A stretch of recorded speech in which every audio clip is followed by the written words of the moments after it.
29 রমজান হওয়ার আগে একটি আমল করেন, আপনার ভাগ্য খুলে যাবে। মাত্র 1 মিনিট সময় লাগবে। আল্লাহর কসম করে বলছি, আপনার নিজের জন্য, নিজের সন্তানের জন্য, ব্যবসা বাণিজ্যের জন্য, বিদেশের জন্য, সব আয় উন্নতির জন্য আপনি একটি আমল করুন। 1 মিনিট সময় লাগবে।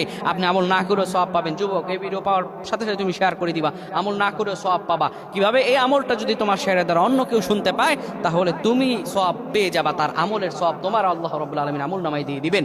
সুতরাং এই আমল আল্লাহর খাস নাম, খাস নামের আমল। আপনি যদি 29 রমজান হওয়ার আগে এই আমলটি করতে পারেন, আল্লাহ রাব্বুল আলামিন ভাগ্য খুলে দেবেন। কিভাবে আমলটি করবেন আমি বলে দিচ্ছি। প্রিয় ভাইরা আমার, ইশারের সালাত আদায় করবেন। তারাবির নামাজ আদায় করার পরে সুন্দর করে আপনি ওযু বানায় নেবেন। ওযু বানানোর পরে আপনি ঘরের ভেতরে ঢুকে যাবেন। সুন্দর বিছানায় আপনি বসে যাবেন। আপনি এবার যখন পবিত্র বিছানায় ঘুমাবেন, একদম পুত পবিত্র হয়ে ঘুমাবেন। ঘুমানোর আগে হাতের করগুনে আপনি 100 বার পড়বেন ইয়া মালিকু, এরপরে 100 বার পড়বেন ইয়া খাবিরু, এরপরে আপনি আর রহমান 100 বার পড়বেন। দুরূদ শরীফ 10 বার পড়বেন।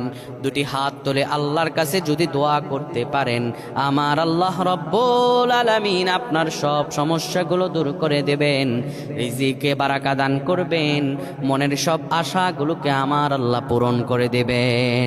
আল্লাহুম্মা আমিন।